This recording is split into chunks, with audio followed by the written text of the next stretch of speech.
Hello, everyone. Welcome to the sixth podcast of the Mind Makers podcast series. How are you all doing?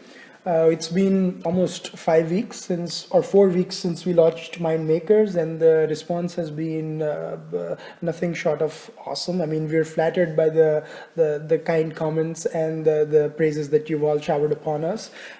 Do keep reading. Do give us feedback on how you like our articles, how you hate our articles, how you like our podcasts, how you hate our podcast, and so forth.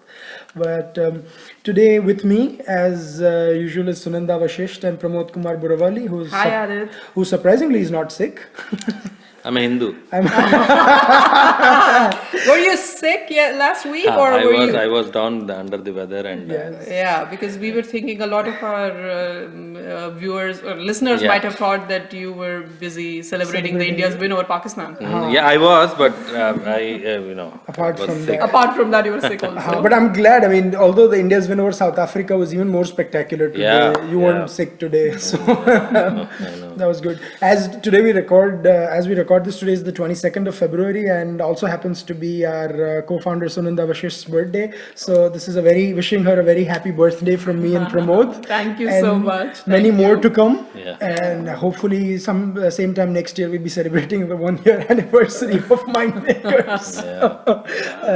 Yeah, we all live in hope.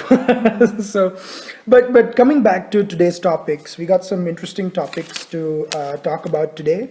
We're going to start by talking a little bit about the coal auction, which surprisingly had absolutely, not a whole lot of discussion or something on mainstream media. The second part is going to be about Amartya Sen and the Nalanda University controversy about his resignation and what happened the aftermath of that. And the third part is going to be about corporate espionage, where about 2 days ago, I think, or 3 days ago, 3 days ago. the government of India caught some journalists, some lobbyists, and so forth. Or the government of India received a tip-off that there were leaks being made from the government to this. So for one of a kind case.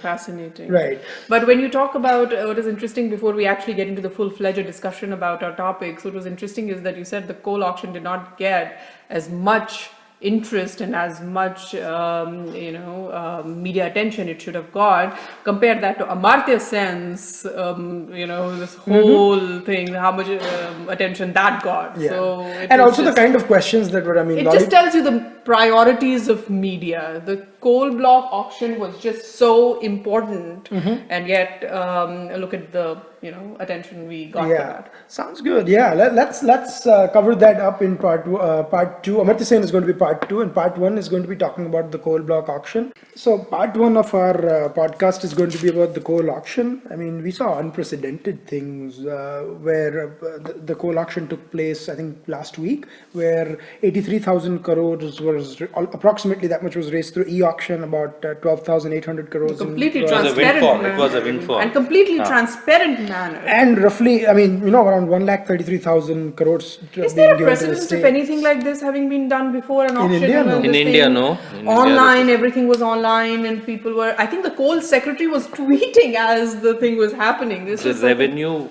is threefold. One is and all of these, by the way, go to the states, not to the Yes. center. Yes. Which is why the states are so happy. First is the e-auction that gets you the immediate money, then the royalty, then the reverse auction, as they call it, which is the lower you quote to the consumer, you actually get some more over a period of time back from, you can make it over a period of time. That's like an extended royalty. So there's three ways the government benefits over a period of time. And if the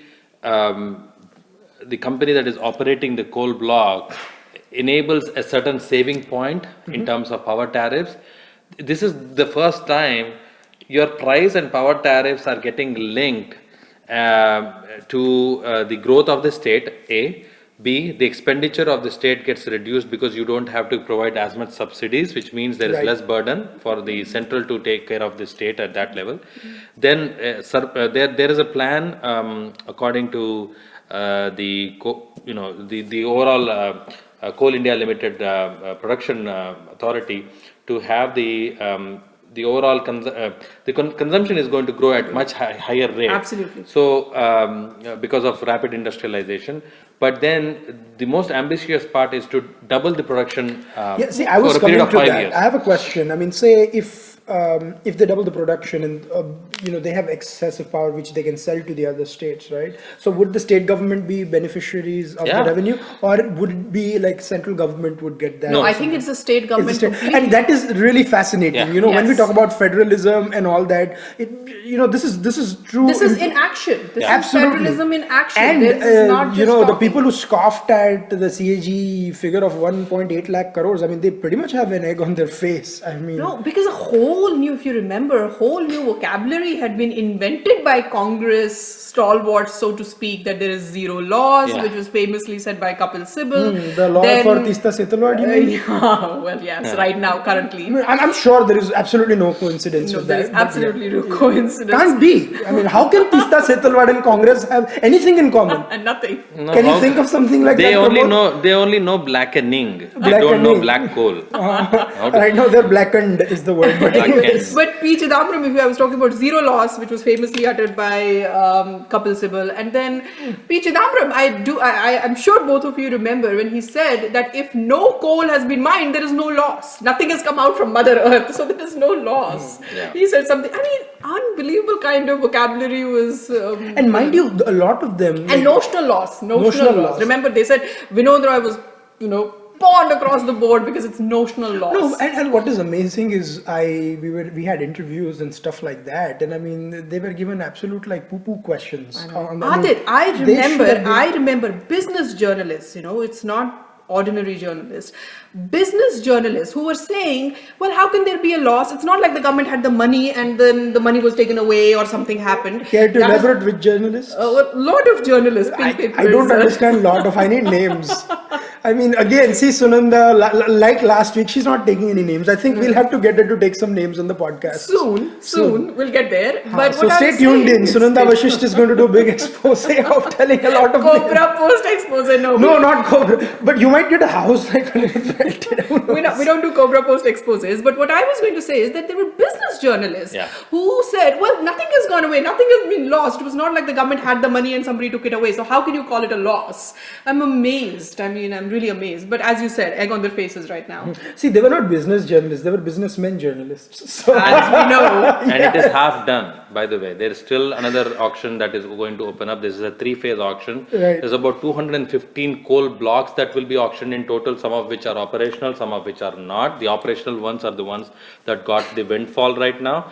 Pretty much Madhya Pradesh got, I think, the chunk of it, 40,000 crores, and then 25%, Chhattisgarh. yeah. West Bengal, Mamta Didi, whatever she did talking to Sheikh Hasina, by the time she came back, she has 15,000 crores in the bank. Yes. And Just- West just Bengal, with which the, is you know, huge, I don't know what else now Derek O'Brien and Mamta have to say against the center. Were I'm sure they will shortchanged on this as well? But have you noticed that there has not been a word from our friend Derek O'Brien? No, or but his Mamta? FAQs change all the time. Frequently asked questions. I know. He's a Yeah. quizzical master. I know. So, but nothing has been said about this windfall that has come their way. Yeah, and I mean But nothing. we're happy for it. We're happy for it. It's not like any Absolutely. states are. Yeah. If states benefit, India benefits. I mean, there's no question about it, and that's what Mr. Modi has been saying. And political ideologies aside, whether you agree or not, this is a step in the right direction. I mean, sets a very excellent precedent for future, auctions, governments to take place and build on this. And what is amazing is such a watershed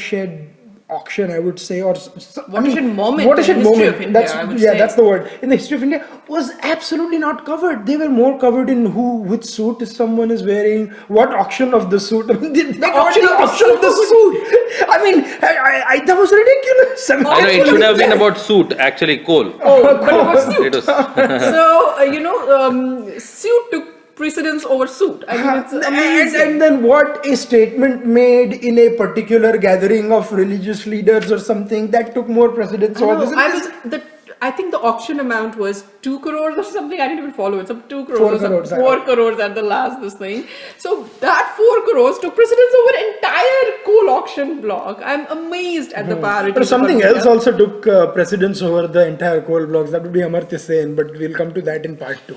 no, but coal is a good example of how revenue versus production. This has been always the biggest determining factor in how you would determine how much a government can make over a period of time. If the production is at a certain capacity, you make such you can calculate such an revenue point. Then you can also claim that certain margins can be maintained and all that.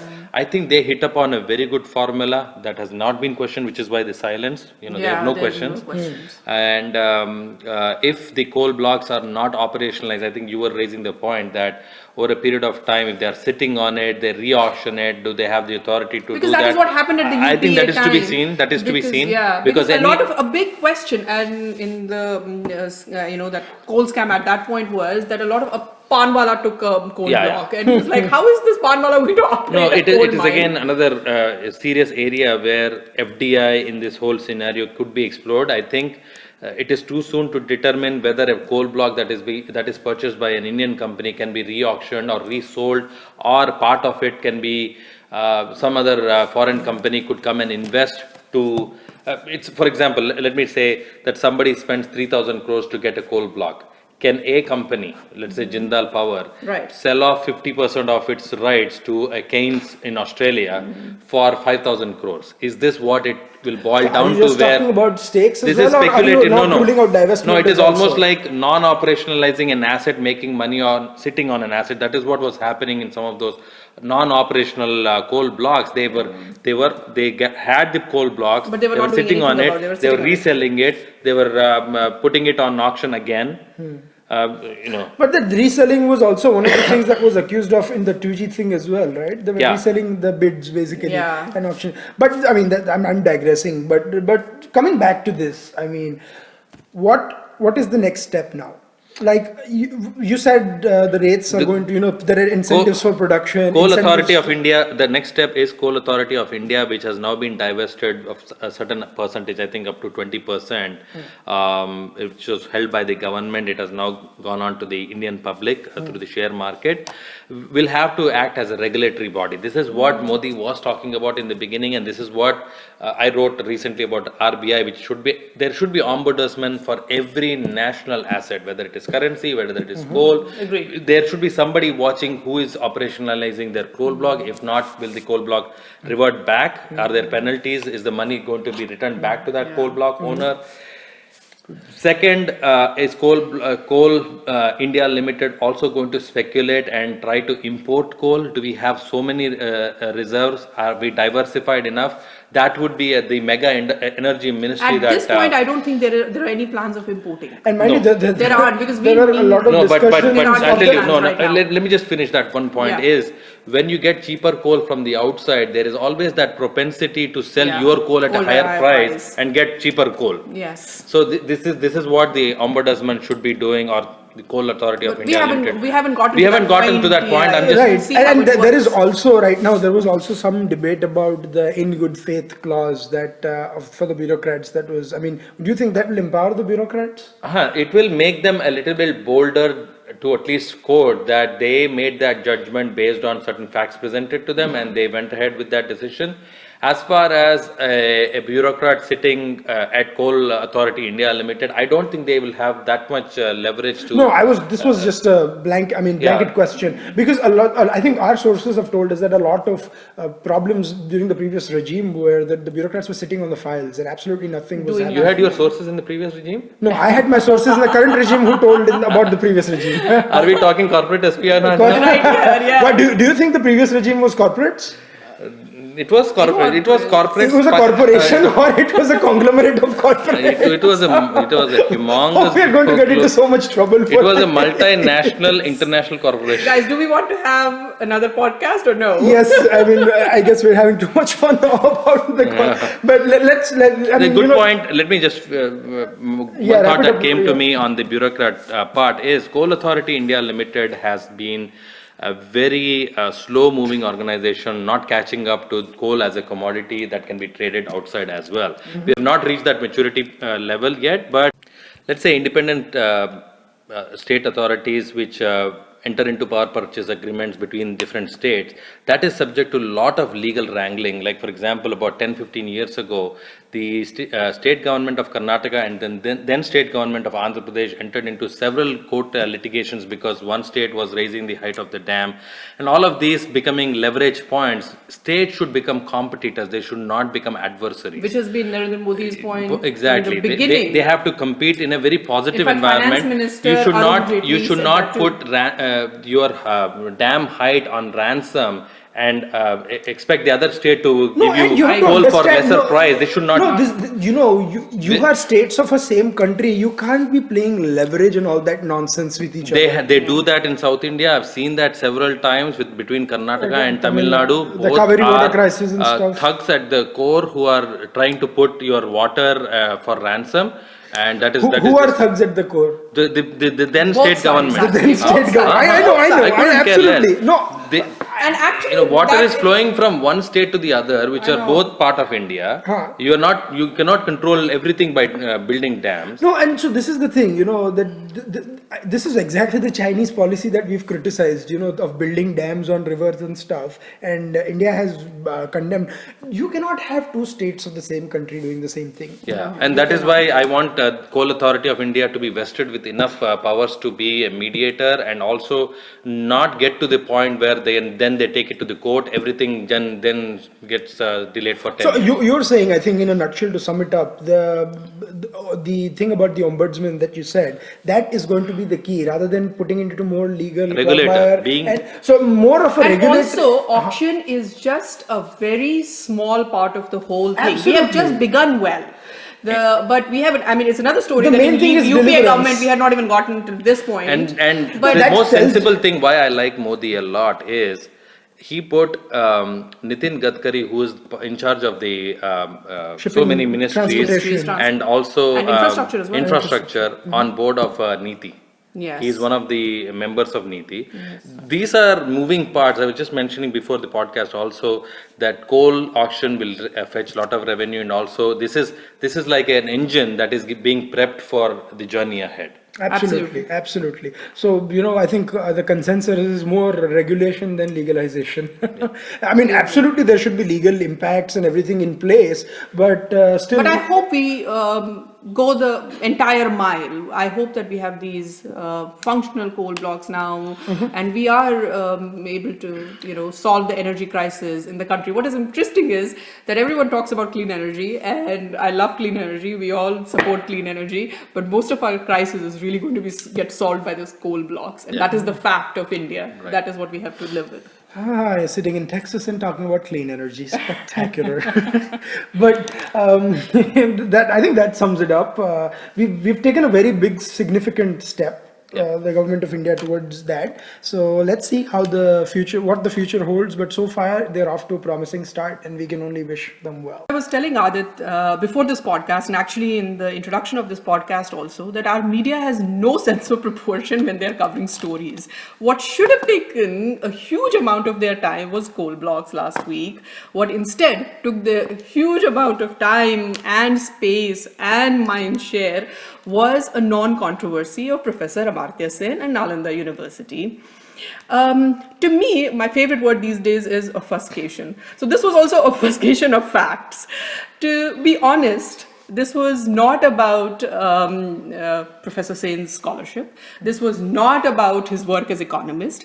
This was not about his Nobel Prize. Indians are proud of him, of all the work that he has done. This was not about that. The debate was very, smartly maneuvered. Neither was it him. about his political position that he took for the 2014 elections as well. No, it wasn't. And although I have serious questions with anybody who sees potential in Rahul Gandhi, but that that being said, that being said, I think the main issue that I had was that when he was being questioned by our star journalists and stuff on his, his ignominious exit from the Nalanda University. First of all, some people tried to play it as if he was laid off or something. No, but he no, wasn't. he resigned. And let me tell you something. The facts are that his term would expire in July. He preempted the whole thing and he wrote a letter to Nalanda board. An open letter. No, that is after that, the letter was leaked to the media, which Quote unquote leaked. quote unquote leaked, which should not have happened.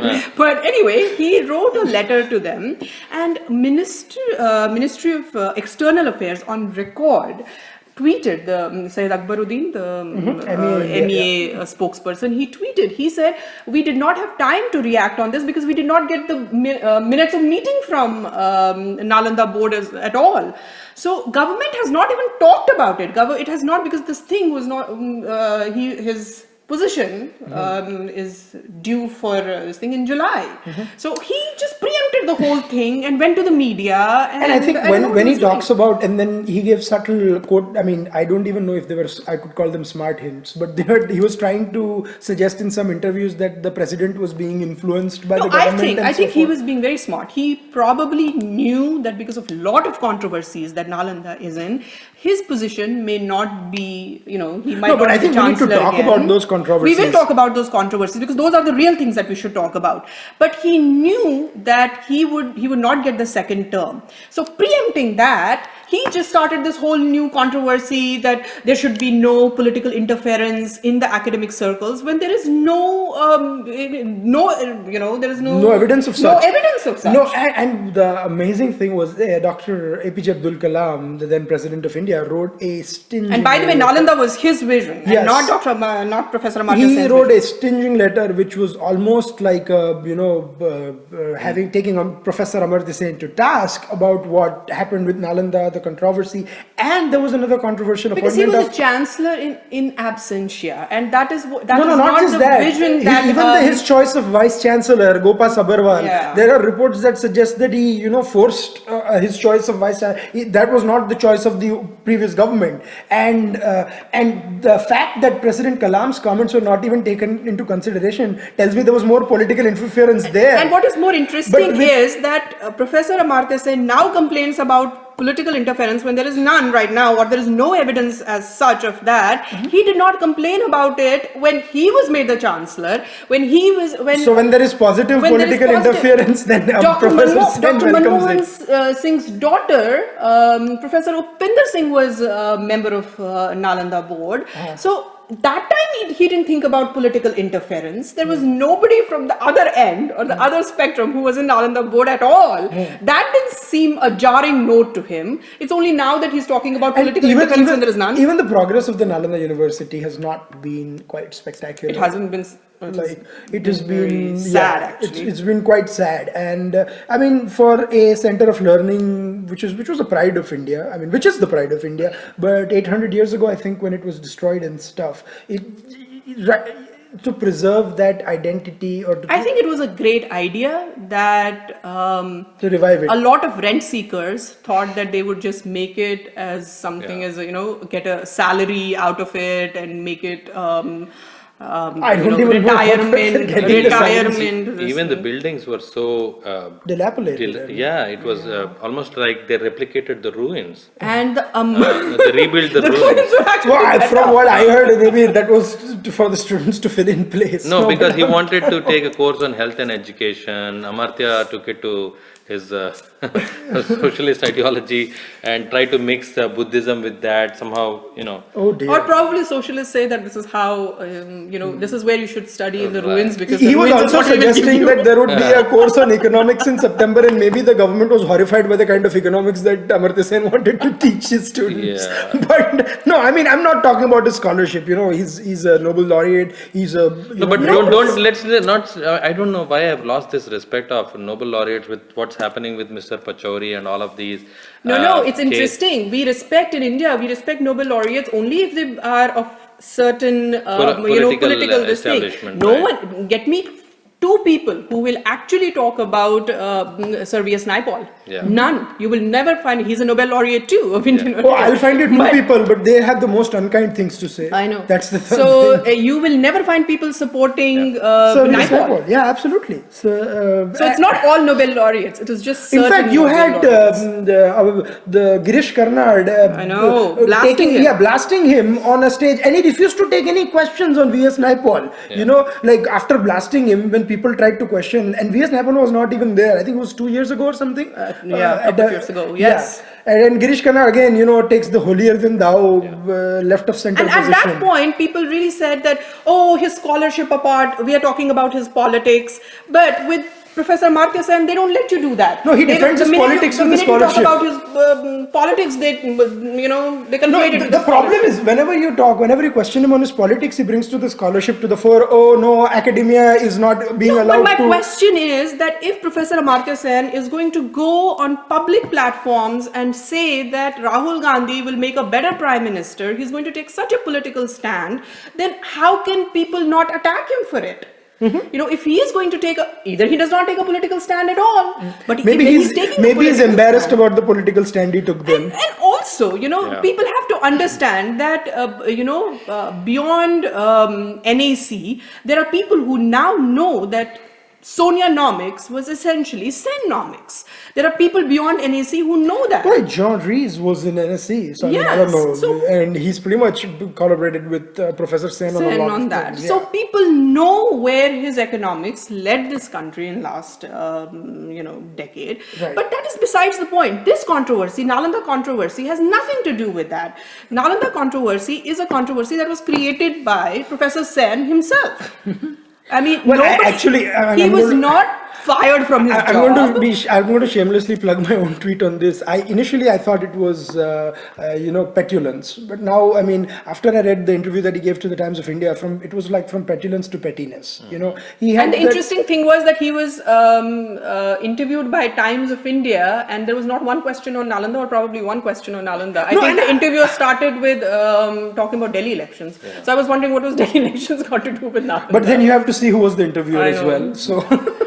So I have my doubts about that veracity as well. People were actually saying, oh, he retains the Indian passport, he stands in line at the immigration, so therefore he should be the second. I'm going to pause you right there, but get this straight. I'm quoting from the Times of India. These were the questions asked, okay? This was the interview about Nalanda University, and the questions start with, what explains AAP's big win in Delhi? I know. Okay, and then the second question, is there disappointment with Narendra Modi's government? Then number 3, is pro-poor left economics re-emerging? Now, how the bloody hell is there a question on Nalanda University? I have a lot of problems with the journalist who actually gave this interview. Yeah. Does that tell me more about the lack of, common sense? When Professor Sen takes those questions, he does not stop the interviewer from saying that this is about Nalanda University. Let me finish this. Yeah. Then he takes a position on a political stand on this. Then he gets upset that why are people attacking my politics? Well, that doesn't work. Yeah, and then the fourth question, it goes back to, has it brought back subsidy politics, his assessment of the Modi government, does he see himself voting for the BJP, and whether he's worried about the minorities. Now, I'm still searching for Nalanda. I'm done with 70% of the interview. Oh no, the last question about minorities was about Nalanda. No, the last two the last two questions. Was the government behind your quitting of the Nalanda University? And the last, did they want you out? Were you deeply pained? These were the questions. I would ask them to ask, okay, what do you think about Dr. Kalam's letter? No, it was really like, aapko kaisa lag raha hai? It was really like, aapko kaisa lag raha hai? And then, is academic freedom in danger? That was one of the questions. Just because you don't give somebody a second term, this thing is danger. And this is what Professor Sen had to say. I haven't had a relationship with the ministry, not even met the minister, but just judging from what has come out in the news. Now, if the same people who are asking these questions report the news, then again, I don't really know. He's just an old leftist living in a capitalist country. Yeah. Why do we have to give him so much freedom? Compliments to Ms. Sagarika Ghosh for coming out with such spectacular questions. Such a spectacular 70% of which were not even related to the Nalanda University. She should actually, her last name should be Sagarika Ghosh. Oh my gosh.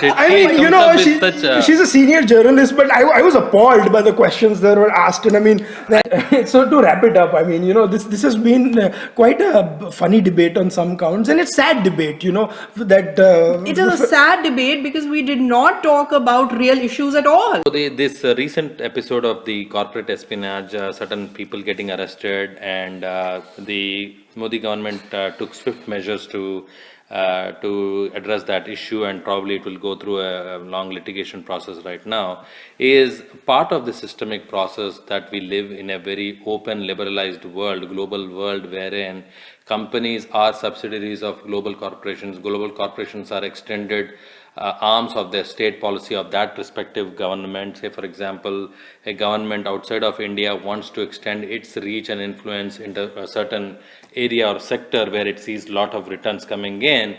They have people coming out of the government joining that corporate or corporation. But then they don't need to get into the spy business. Then they do. It's not called spy. There's never somebody doesn't go with a designation called spy in chief or something like that. It's such a big area where What I have been told is that this is the most open secret of Lutyens Delhi. This has been happening continuously. This has been happening consistently. No, but the National Security Advisor would not have jumped in if there was not. There's always something called business espionage. There is something that is leading to your national assets being compromised. So are you talking about good espionage and bad espionage? Bad espionage, exactly. Good espionage is where you have, it's like civil versus criminal case. Yeah. We are talking criminality here, whereby certain pictures of installations, certain... No, but in good espionage, you could also construe that as lobbying, right? And this would not, go under lobbying or something. This was pretty much getting state secrets. This was basically classic example of somebody taking a photocopy and xeroxing it and sending it off to somebody else to be used in a future auction. Yeah. This was a silly sort of thing. I'm taking it to the next level because what different could be sort of this is just because tip of the iceberg. NSAs don't. There is always a wing of economic intelligence. There is a director of directorate for that. There is obviously a lot of units from the RBI that also do these. Intelligence gathering on economic offenses, but I am talking about certain things that these people might have embarked on that was discomforting to. I get a feeling that what we know right now and what has been given away or what has been leaked is a very small part of what is actually happening. That is my feeling when I read all the newspaper reports and when I obviously don't have. And that could very well be true, but I think the first step would be, acknowledging that this is again another significant thing. For such a thing to come out, the Petroleum Ministry came out with this, the names of the journalists. Although this is the funny part, if you see certain media organizations, they have given names of say 5 companies, but the one company which is close to their owners or something, that company's name has been left out. So that tells you a lot about the credibility of media organizations as well. It's a whole cesspool of media, corporate, and politicians. This is everyone. Right. So rather than media being the fourth estate, this is just like one whole big estate. Because when you call fourth estate, the fourth estate is private. The other 3 are government owned. The fourth estate is private, from which a lot of politicians take refuge after retirement or so-called retirement, then come back and join so-called public service. And this is a very big vicious cycle that people get into. So you can't really, but I'm taking this to a little bit of an international level because I have seen in several, you talked about Edward Snowden and how certain documents leading, to a certain corporation that can be used for trading, that can be used. There were several arrests that were made in New York of that guy Selvaratnam. There was Mr. Rajan, who was the founder chairman of ISB. There were insider trading and all that. That happens all the time in any democracy, everywhere. And lessons learned is that what kind of democracy are we? Are we going to be an extended arm of a business conglomeration or an industry unit that wants to further its agenda, from a purely financial perspective, or does it also have a national agenda? I'm going to say another thing. They always say, as in cricket terminology, they always say that with these bookies and everything, should betting be made legal? So then, do you want to say that should some amount of lobbying be allowed? Some amount is a very curious word. No, As in no, lobbying as a term, I don't like it. lobbying. I well, abhor lobbying it. may have bad connotations, but as in Because say, let's face it, Ghulam Nabi Fai was also classified as that. He was lobbying for the ISI in US. But we know that he was. There are certain functions within the government that should not have any But influence. corporate lobbying should be allowed to. No, certain corporate lobbying is by a body of the entire corporate, like FICCI or CII or Right. NASCOM, Yeah. lobbying to convince the United States government to not go after H-1B visa. That is good lobbying. Yes. Bad lobbying is to convince Obama to look the other way when you are doing all sorts of visa scams. Right. If you do that. If you do Yes, that. if you do that. So there are so many different things. We are now Many layers of just that. the past 20 years after liberalization, many companies have started realizing what is to-go area, what is no-go area in terms of how to approach a government. Traditionally, before the 90s, majority of the Indian corporations were dependent on the Indian government to be their biggest and the only customer. Yeah. Hence, they actually had some people come out of it and then join government, and then some would retire from the government. Lot of IRS And officers, still become lot of IRS officers would take premature retirement, join, kind of not retire. and either start Kind a of not foundation, retire, kind of sort of. and With then come what back found- into the government for that. Lead, then have their own foundation for their foundation in the government. Their foundations are all shaky. But you know, The point is where we want to bring this debate, because it has been happening in mainstream media all the time, but where we want to bring in this debate is that this is one certain incident that has happened. Can we stop it, or should we change it in a way that we accept that it cannot be stopped, the leaks cannot be stopped, espionage cannot be stopped, so do we work around it? Yeah, this is again one of the biggest experiments Modi has to embark on, is what is the role of the government as a body that enables businesses to grow and further its national interest, or are these businesses just there because either the party which is in power benefits because of that business, or the other party.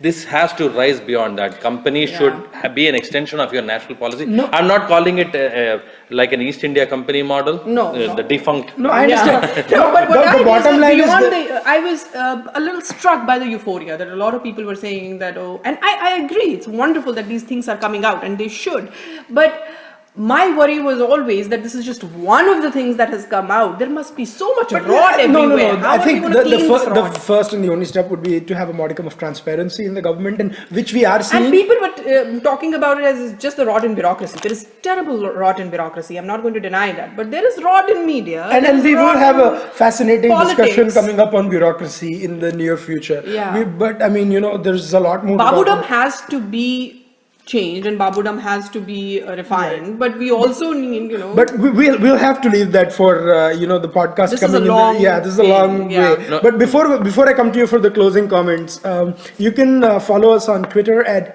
MYINDMAKERS, or like our Facebook page, same MYINDMAKERS. You can follow our personal accounts on Twitter. I tweet at ASK0704. Sunanda tweets at SUNANDAVASHISHT, and Pramod tweets at PBURAVALLI. With that, some quick closing comments, Pramod, on just what all has happened in the week and a lead up to our budget podcast that we might do next week. A lot of experimental churning is happening on lean government, mean government, roles and responsibilities, accountability for a government officer, whether his performance will be assessed 3 months, 6 months based on certain things he achieves. This is by far the most thrilling internal government shake-up that is happening. The Babus are obviously going to be shivering. Yeah. They should be wearing good warm clothes. I just hope they don't vote for AAP. I guess you probably should have hoped that a month ago. And no, we don't know who. They don't want you who don't want them to voted vote for me. So are you going to stand for elections? Is that No, I said आपके लिए. अच्छा, आपके लिए. But you know, my position is simple. I think this is a lull before a storm. A lot of shake-up is happening, and you know, to use Especially a lot of honest government officers also. This act of good faith wala experiment is a big precursor of things to come, because you have to give credit to a lot of honest officers also that are out there holding the fort. A lot of honest media personnel also. So there has to And be lot of that honest kind politicians of also. there has to be sort of incentive for honesty in terms of what kind of roles and responsibilities can And be. to use a Hindi word we love, बहुत ही मंथन हो रहा है. देखते हैं और क्या क्या होता है. Churning. And if absolutely, a lot of churning. But if you know, all of it will be discussed here. We'll, you know, if there is any churning, if there is any news that we lay upon or we lay our eyes upon, we'll sure to bring it here, discuss it, lay it threadbare, and bring our perspective on it. Till then, do keep listening in, tuning in. We'll be back next week, same time, discussing about probably the union budget and some more fascinating topics from the week. Take care and have a great day. Thank you.